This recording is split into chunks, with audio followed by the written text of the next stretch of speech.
시인 정승호 씨라는 분이 쓴 시 중에 수선화라는 시가 있습니다. 이 시의 시작이 어떻게 하고 있냐면 이렇게 시작합니다. 여러분 잘 들어보십시오.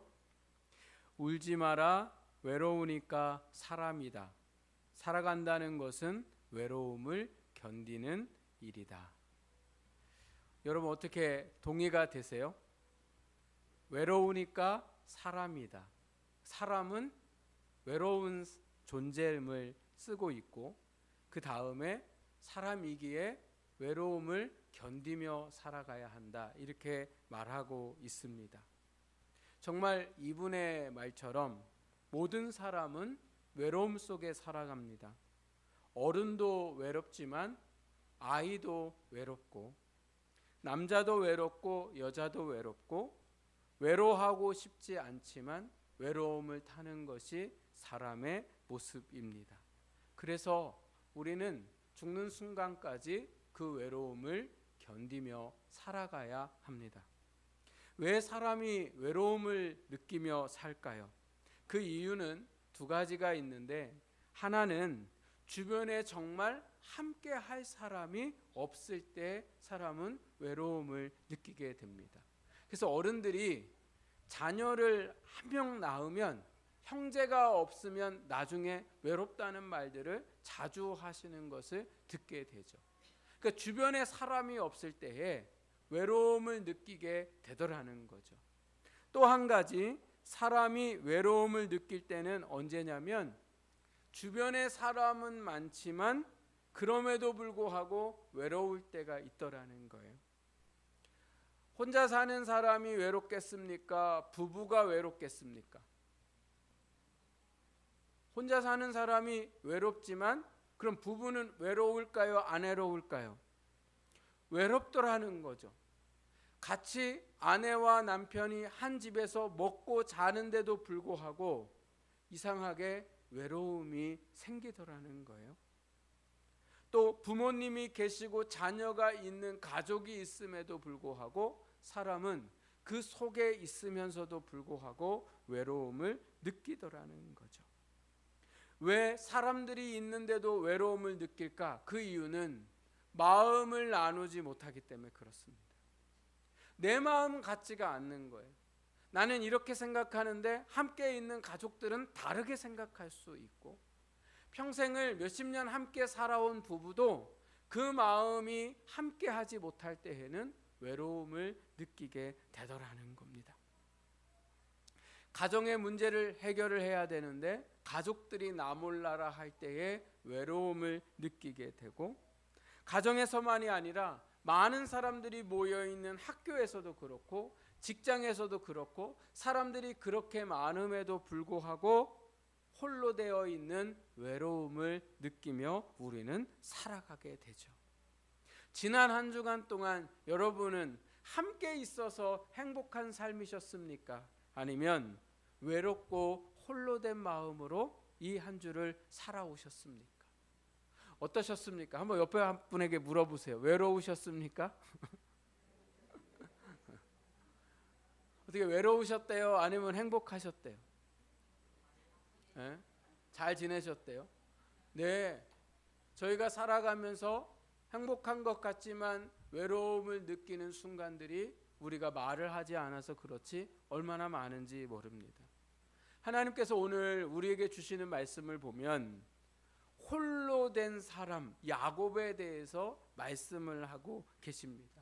그래서 야곱이 오늘 말씀에 보니까 어디에서 홀로 되었다고 말씀하고 있냐면 약복 강가에서 밤에 홀로 되었다라고 하나님께서 말씀하고 계시죠. 야곱은 어쩌다가 이렇게 홀로 되었을까? 야곱은 형 에서를 속이고서 장자의 축복을 받았습니다. 이 일로 인하여 형 에서가 야곱을 죽이려고 해가지고 외삼촌 집으로 도망을 가가지고 그곳에서 20년을 지내게 되는데, 20년 안에 엄마가 돌아가셨는데도 불구하고 형이 너무 무서워서 그 엄마가 돌아가신 그곳도 갈 수가 없었습니다. 이랬던 야곱의 인생에 20년이 다 되었을 때에 함께 살던 외삼촌과 그리고 삼촌들과의 관계가 야곱과 틀어지게 되었어요. 그래서 야곱이 더 이상 삼촌 집에 살 수가 없는 상황이 되었을 때에 하나님께서 야곱에게 나타나셔서 이제는 너 고향으로 돌아가라 이렇게 말씀을 하세요. 그래서 야곱이 벌써 고향으로 돌아가고 싶은 마음이 너무 많았지만 형 때문에 돌아갈 수가 없었는데 하나님이 돌아가라고 하니까 이제 용기를 가지고 고향으로 돌아가고 있는 상황입니다. 근데 출발할 때는 고향으로 그냥 갈 수가 있을 것 같았는데 고향이 가까워지니까 자꾸 형이 무섭게 느껴지는 거예요.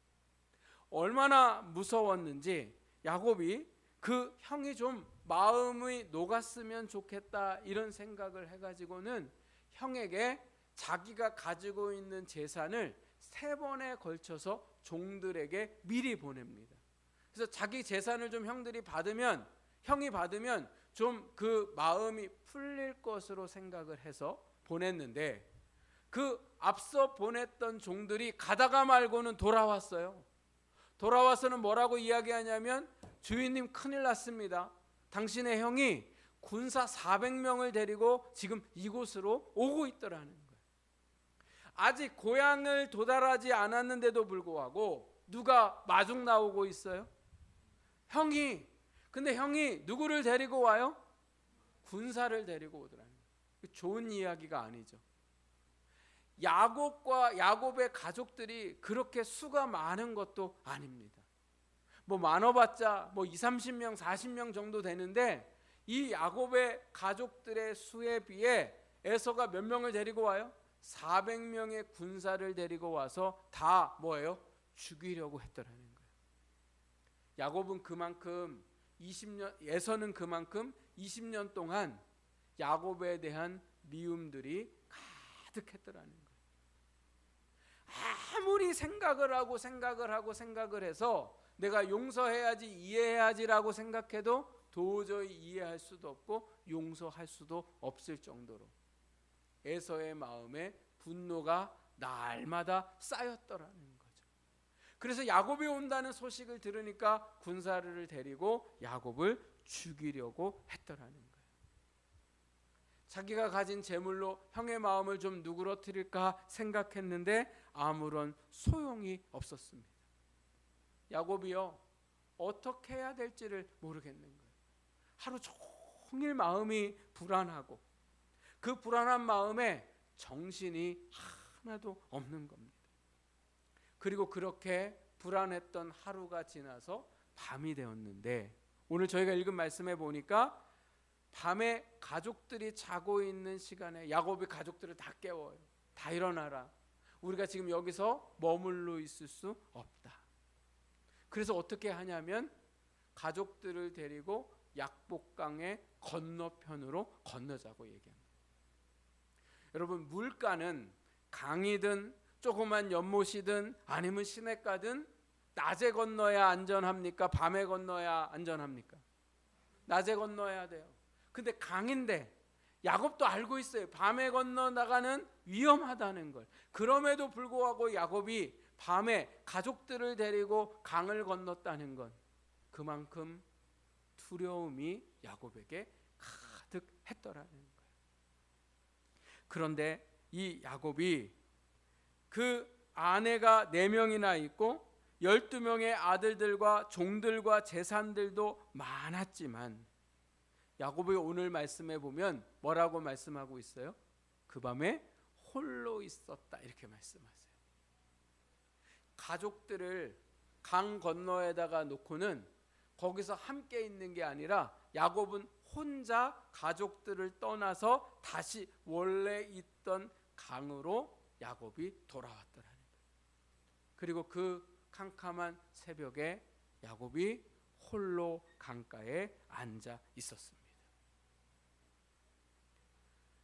아내가 4명이에요.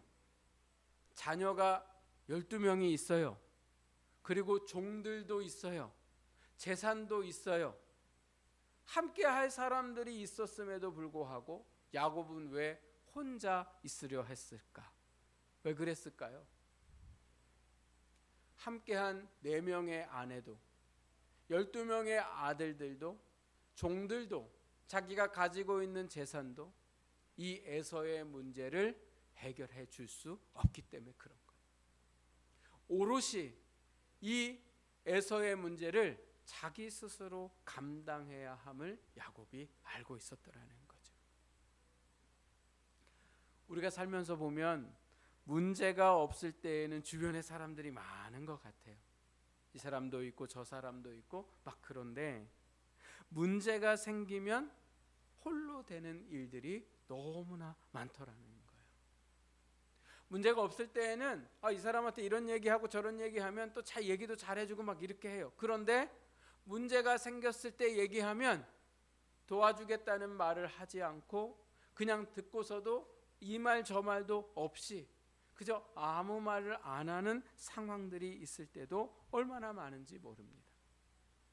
또 우리가 문제가 있을 때 홀로 된 마음이 생기는 이유는 그 문제를 감당할 수 있는 사람이 나 자신밖에 없을 때 그렇더라는 거죠.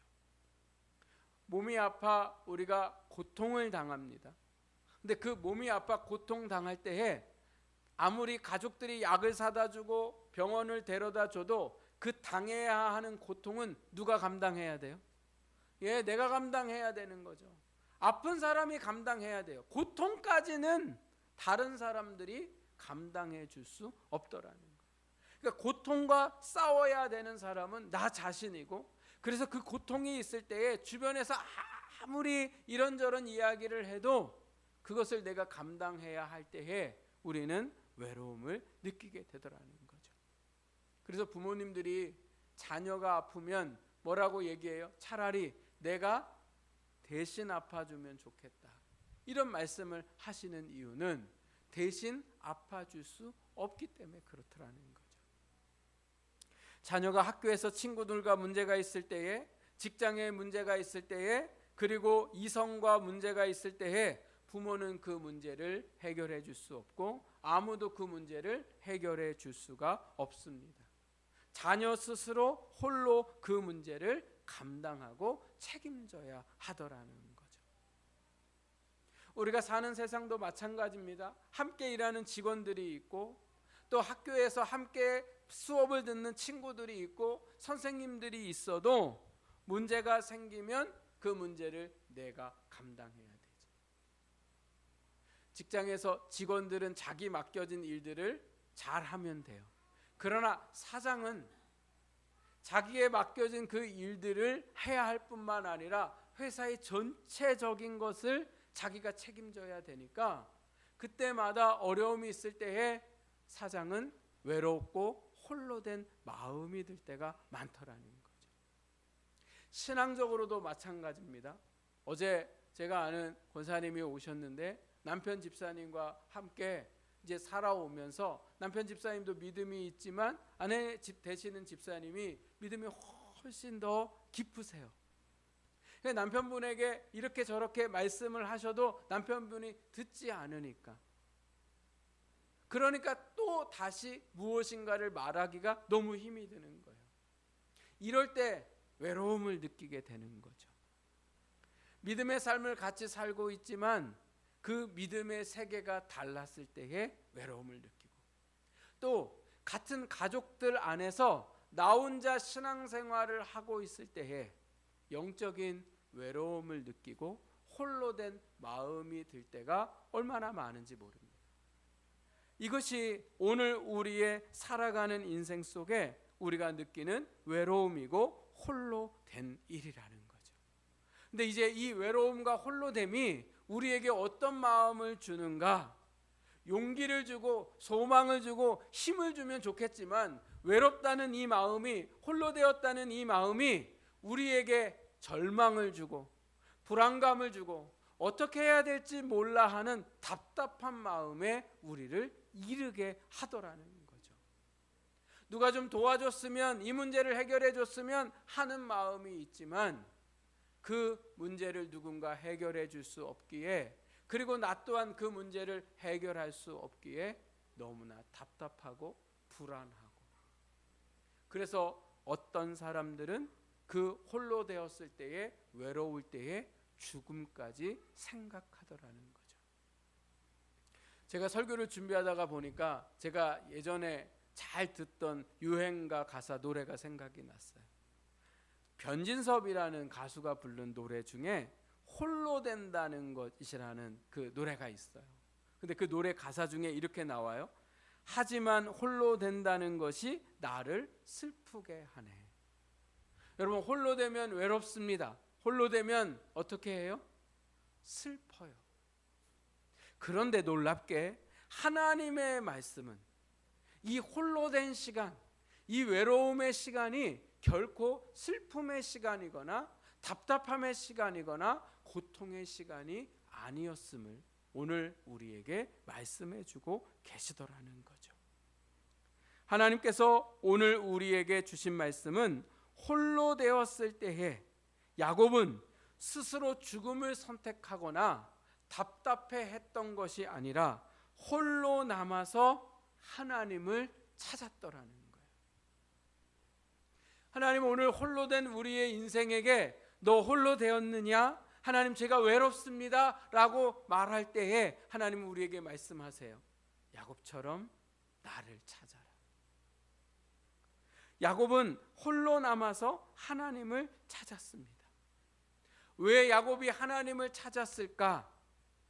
물질도 자기 주변의 사람들도 자신을 도와줄 수 없을 것을 알았기 때문에 그래요. 깨달았어요.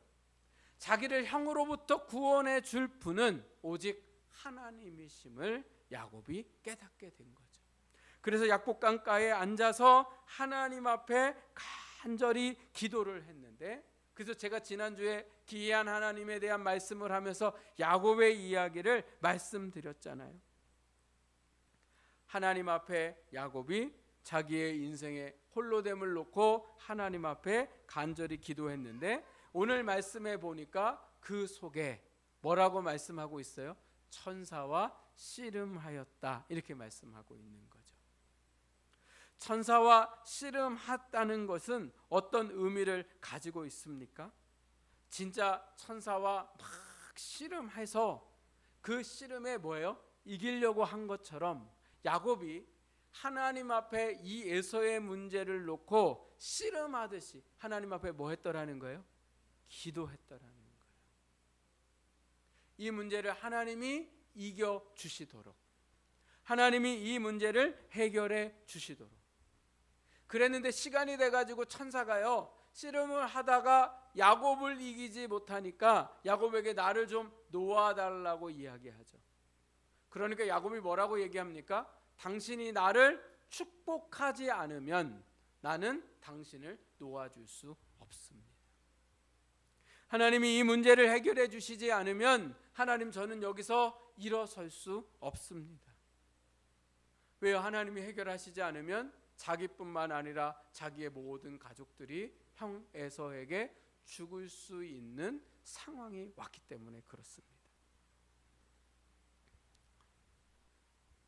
홀로 있을 때에 하나님을 찾는 것, 이것이 오늘 우리의 삶의 모습이 되어야 되더라는 거죠.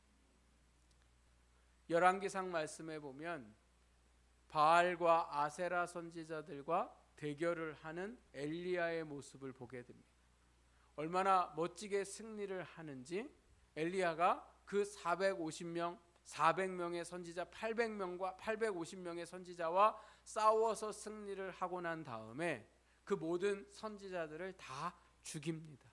근데 그 죽였을 때에 그 선지자들을 데리고 있었던 이세벨이라는 그 여자가 엘리야를 죽이겠다고 겁을 주었을 때에 엘리야가 그 여자의 말을 듣고 두려워해서 도망가게 됩니다.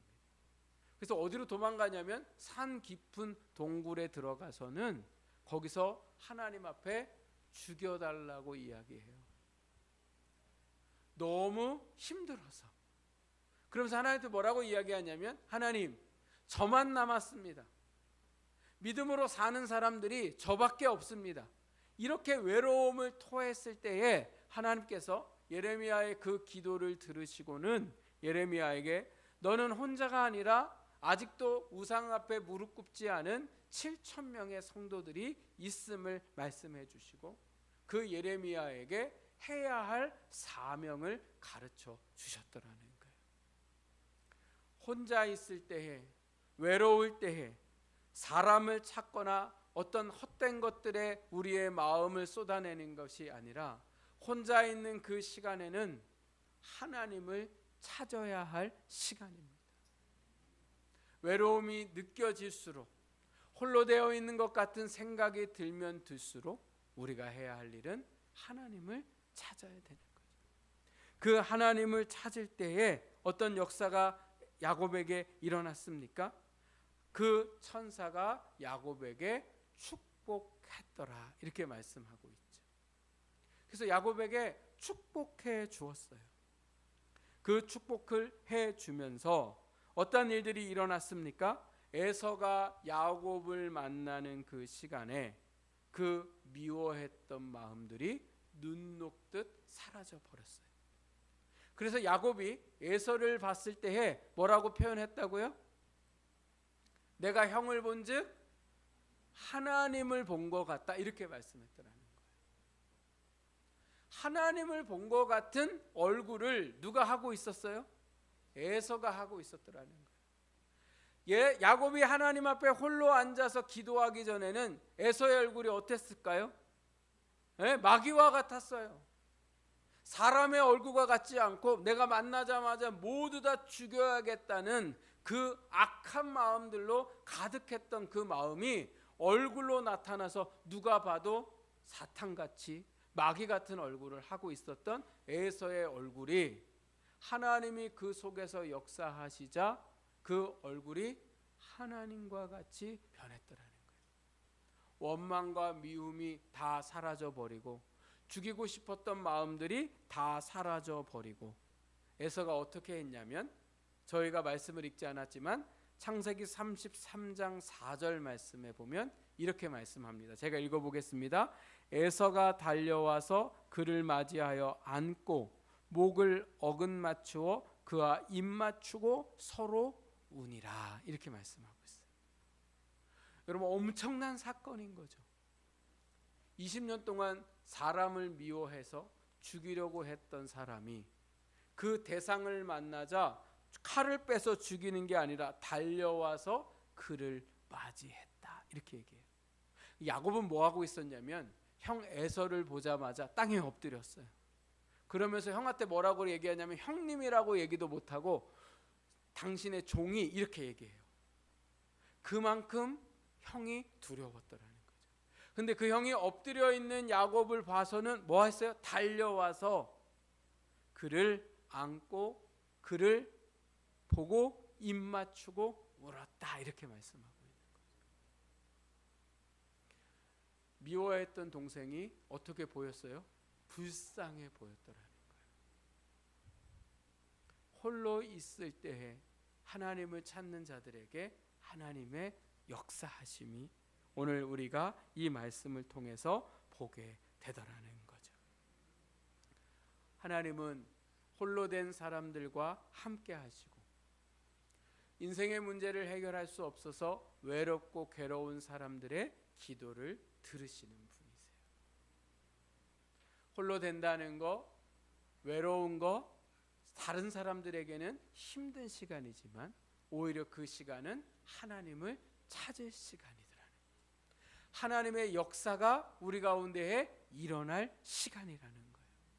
그래서 우리가 홀로 있을 때에 헛된 것들에, 다른 것들에 의지하고 바라보지 않고 오직 그 하나님이 일하실 것을 기대하며 그 하나님 앞에 간절히 기도하는 오늘 우리의 삶이 되어야 할 줄 믿습니다.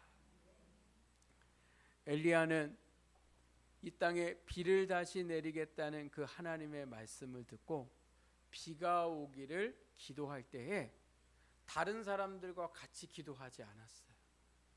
홀로 산 꼭대기에 올라서 머리를 무릎 사이에다가 넣고 얼마나 하나님 앞에 간절히 기도했는지. 하나님께서 3년 6개월 동안 내리지 않던 비를 홀로 기도하는 예레미야의 기도를 들으시고 역사하셨더라는 거예요. 오늘 홀로 기도하는 기도에 하나님의 역사가 일어납니다. 아우 목사님, 저희 가족들은 저 혼자 믿어요. 기도하려고 해도 함께 기도할 사람이 없어요. 괜찮습니다. 홀로 기도해도 하나님은 역사하세요. 나는 혼자가 아니라 전능하신 하나님이 함께 하시기 때문에 그렇습니다. 제가 지난주에 읽는 책 중에 헨리 나웬이라는 책을 읽었는데, 헨리 나웬이라는 사람은 신학 교수이자 아주 유명한 영성가입니다. 근데 이분에 대해서 책을 썼는데 그 책 쓴 사람의 이름이 크리스토퍼 드 빙크라는 사람이에요.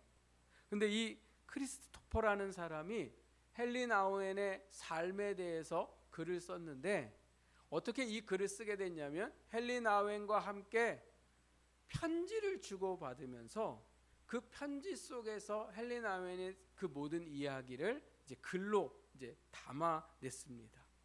그 편지가 오고 간 그 내용 중에 이 헨리 나우엔이 아주 큰 사고를 당해 가지고는, 얼마나 큰 사고가 당했냐면 갈비뼈가 5대나 부러지고, 그리고 이 장기가 다쳐가지고 병원에 입원해서 치료를 받아야 하는 상황에 이르렀습니다. 그래서 이 헨리 나우엔의 소식을 듣고는 이 크리스토퍼가 편지를 쓰게 됐어요. 편지를 쓰는 그 내용이 전부 다 뭐예요? 걱정에 대한 내용인데, 그 걱정에 대한 내용을 이 크리스토퍼가 썼는데 헨리 나우엔이 그것을 보면서 이제 답장을 한 편지의 내용입니다. 여러분 한번 제가 읽어볼 테니까 잘 한번 읽어보십시오. 만신창이가 된 내 몸 보기가 안타까우셨나요? 하지만 친구여 안심하십시오. 내 영혼은 여전히 맑습니다. 많이 웃으며 지내고 있고 어느 때보다 더 하나님과 친구들 곁에 가까이 가 있음을 느낍니다. 갈비뼈 5대가 부러지고 비장을 제거하는 중상을 입었지만 이 사고는 오히려 은혜였습니다. 하나님께서 그분의 사람들을 진정으로 돌보신다고, 그래서 그것 더 깊이 믿으라는 가르침이었습니다.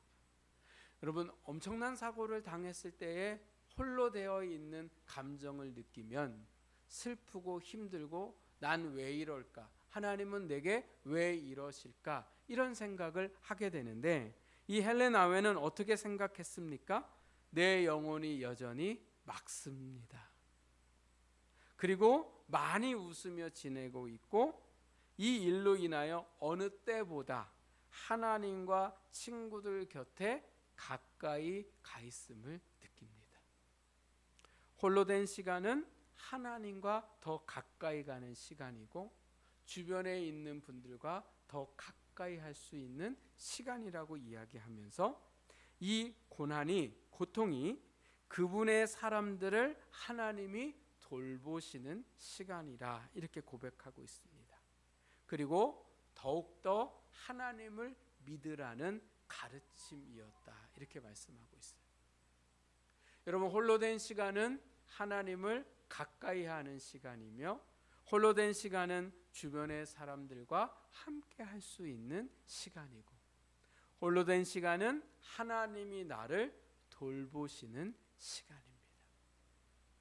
외로움으로 괴롭고 힘든 것이 아니라 만신창이가 된 오늘 우리의 인생에 하나님이 역사하시는 시간이라는 거죠. 그러므로 오늘 우리가 하나님 앞에 우리의 삶의 순간순간마다 찾아오는 외로움과 또 내가 이 땅에 홀로 남겨진 생각이 들 때마다 오늘 우리가 해야 할 일은 하나님을 찾는 겁니다. 그때 하나님이 역사하시고 그때 하나님이 우리 가운데에 함께 하실 줄 믿습니다.